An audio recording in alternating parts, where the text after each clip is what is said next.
Kaisa ninyo ako hindi lamang sa puso pero sa gawa na gagampanan po natin ang ibibigay po sa atin ng Panginoong Diyos at Bihala. Ang mundong superhero, ang bagong Maynila ng... Unang-una po, gusto kong magpasalamat sa inyo dahil nandito po kayo para makita ako. Hindi naman ako artista pero gusto niyo ako makita.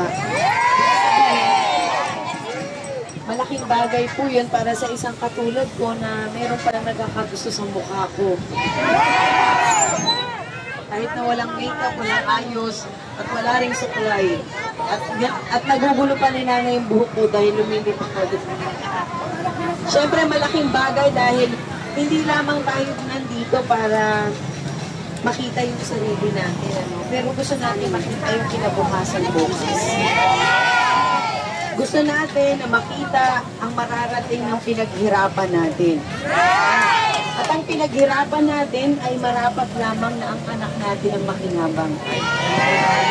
Dahil ang lahat po, sa lahat po ng ayaw ko, ay ayaw pa ang mawalan ng pirahan ng para lalo na po yung mga senior citizen natin na dapat bigyan ng programa at benepisyo. Kasi po dyan, yung mga magulang, mga solo parents at mga anak po natin, ayoko pong maghanap buhay, bata pa lamang naghahanap buhay na. Kasi dapat na-enjoy nila yung kanilang kabataan at yung natututunan sa eskwelahan ay siyang dapat makatulong sa kanyang kinabukasan. Kaya ako po ay narito para labanan po natin yung anumang nangyayari sa sitwasyon ngayon na ito po ay dapat nating labanan sa pagpili gamit ang tamang puso. Hindi po tayo naghahangad ng kaaway o kagalit, pero ang hangad po natin ay mangibabaw pa rin ang kabutihan para sa ating lahat. At para sa mga nandoon na parang may outing yata doon sa gilid, gusto ko malaman ninyo na ako po ay kaisa ninyo sa lahat. Kaisa ninyo ako hindi lamang sa puso pero sa gawa na gagampanan po natin ang ibibigay po sa atin ng Panginoong Diyos at Bihala. Kaya para sa mga batang ito na hindi ko alam, kaya mo bang basahin yan, anak? Basahin mo yan! Basahin mo na! Anong sulok ng Maynila, ikaw pa rin ang aming hinahanap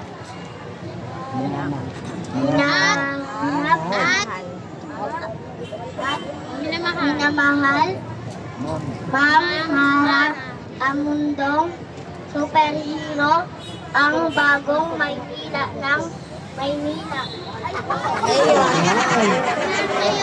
Ang superhero ng bagong Maynila! Palakpakan po natin, diba?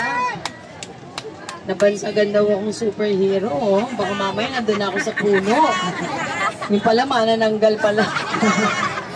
Hindi pala superhero, manananggal pala kasi gutom kayo, gutom din ako. Maaga kayo nagising, maaga rin ako nagising. Pero ano po ang dulo nito ng ating ginagawa? Dapat yung may mapupuntahang mabuti para sa ating lahat. At ang hiling ko lamang po sa inyo, na kahit ano pa po ang presyo ng ating mga daliri sa susunod na mga buwan, pero ang puso po ay iwanan ninyo sa inyong puso dahil siya po ang pipili ng tama para sa ating lahat. Yan na nga po, ang sabi ko, huwag po kayong maguluhan sa ating kulay dahil ang kulay po natin ay pula tulad ng ating puso.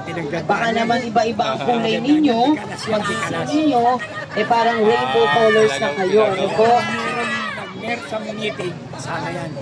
Opo. Aba, syempre, baka maguluhan din. Nag-iisa ka lang sa akin, Ma'am Mara!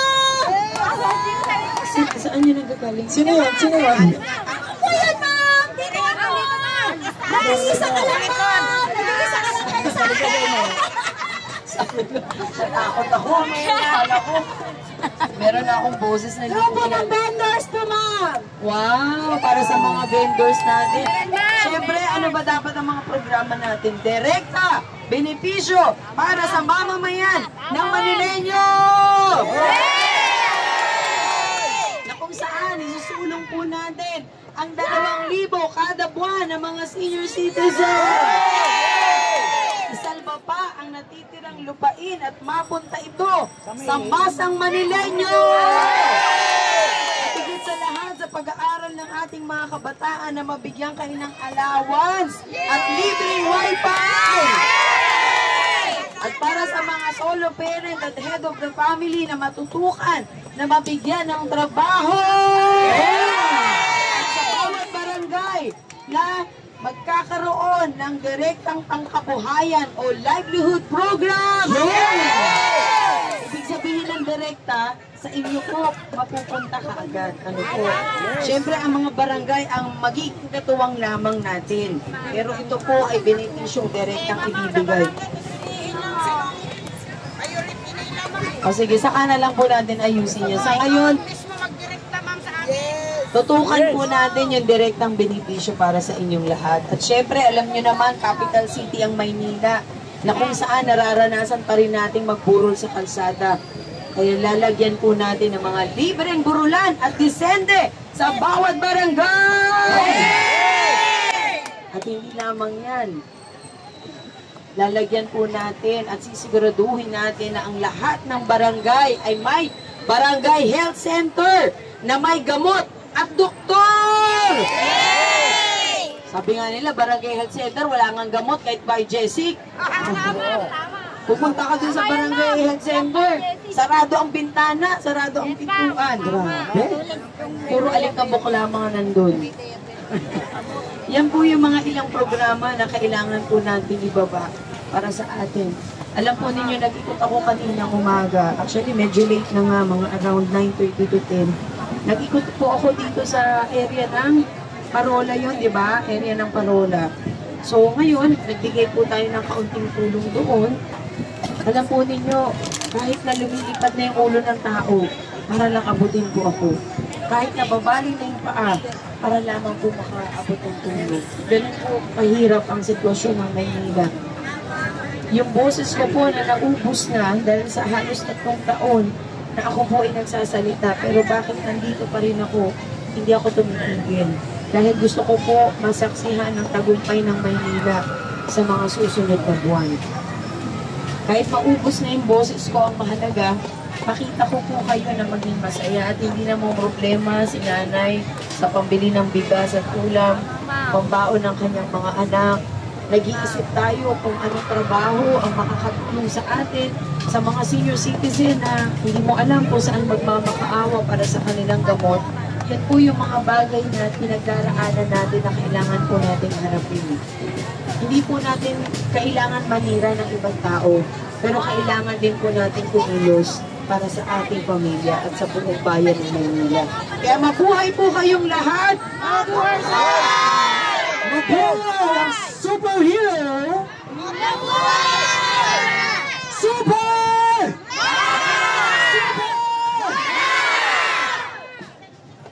Grabe, wala akong boses, hindi ko kayang gawin yun. Saan? Ang liit na tao? Kasi very active po siya. Kamusta na po kayo dyan? Tahimik po kayo dyan, parang namamasyal lang kayo sa Liletan. Wow, yung mga kababayan natin dun sa likuran. Sabi, ano ba nangyayari doon? Bayan mo sila, siksikan sila doon, mainit doon. Wala namang pagkain. Pero hindi, parating na po yung pagkain natin. Tumabilang kasi nahirapan yung kanina. So, bilang muna po tayo, ako po ay papasok sa loob bago mag-2 o'clock para mag-file po ng pakikipaglaban natin. Hindi po ako nakatulog kasi iniisip ko kung ano po ba yung nararamdaman ng sambayan ng Maynila itong darating po na pakikipaglaban natin para sa ating kapakanan. So sana po yung damdamin po ay maliban po sa inyo na huwag po kayo mag-alala. Ako naman po ay nandito. Nakita niyo wala naman akong kaarte-arte na kahit ako nagsuklay, maharap ako sa inyo kasi dapat harapin natin ang katotohanan. Kung nabigyan na tayo ng pagkakataon, bigyan naman natin sa iba. Kasi sa lahat naman ng oras, ano po yun?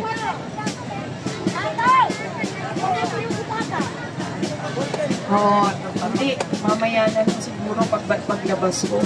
So siguro, kung mayroong gusto sumama sa akin, kahit na ilang tao po sa loob, pwede po kayo sumama. No? Pero ngayon, maghanap muna tayo ng pwesto na pwedeng pumila, pabibigyan ko po kayo ng pagkain at tubig. Oo, alam ko, gutom na kayo. Baka ako pakainin nyo rito. Baka pag uwi ko sa bahay, di ako makilala ng anak ko, pumayat na ako. Kanina, bago po ako umalis ng bahay. Opo, naku, pares po tayo. Kasi bago ako lumabas ng bahay, nagpapalaman pa yung anak ko ng tinapon sa akin. At sinabi niya, Mami, kumain ka, baka pumayat ka. Saan? Andoon? Okay. So gusto niyo ba doon na lang tayo magkakasama? Okay. Tara. Lilipat po tayo na may isang sigaw! Super!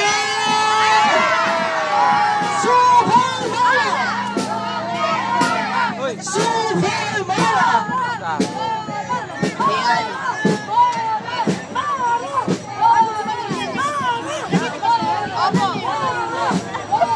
Gusto ba kayo kumain? Asan si Jusel?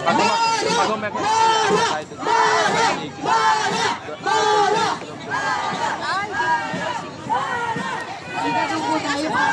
Dito ko po.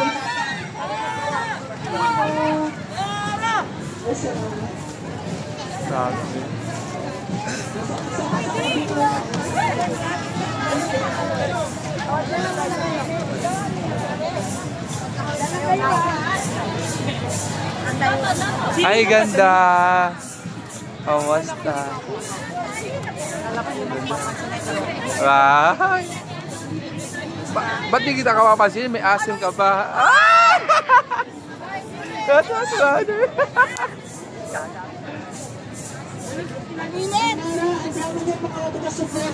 Dahil pala tao dito, akala ko yun dito. Para!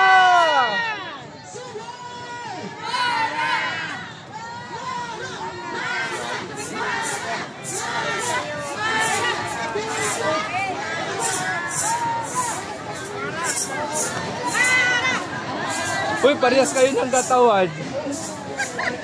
Hello.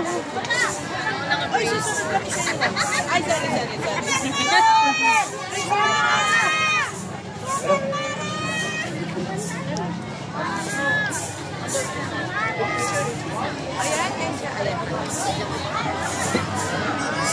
Para tumundog langon.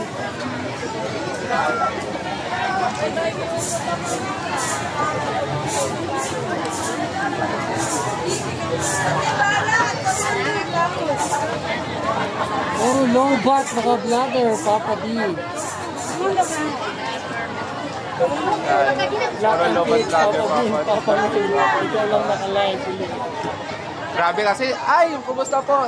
Sir Tony Falcon, magandang araw. At Wilson Custodio, magandang araw. Dahil palang mga kababayan natin na andito. Mabuti may malilim dito sa area na ito, mga kababayan. So,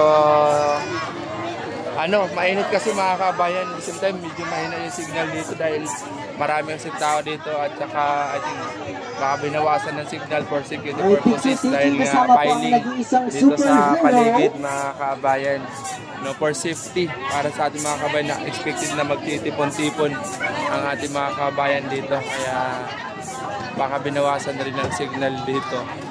Ayan po sa lahat. Nandito si Super Mara Tamundong, isa sa loyalista rin mga kabayan na sumusuporta kay Pangulong Bongbong Marcos sa lahat ng mga programa na sinusuportahan niya. Lalong-lalo na sa mga senior citizen bilang senior advocate. Hindi lamang dito sa Manila kasi nakaabot kami sa ibang lugar. Lubat ka daw, pre! Lubat ka daw. Sabi ni Tony Falcon. Yo, nalubat ako eh. Wala ko power bank.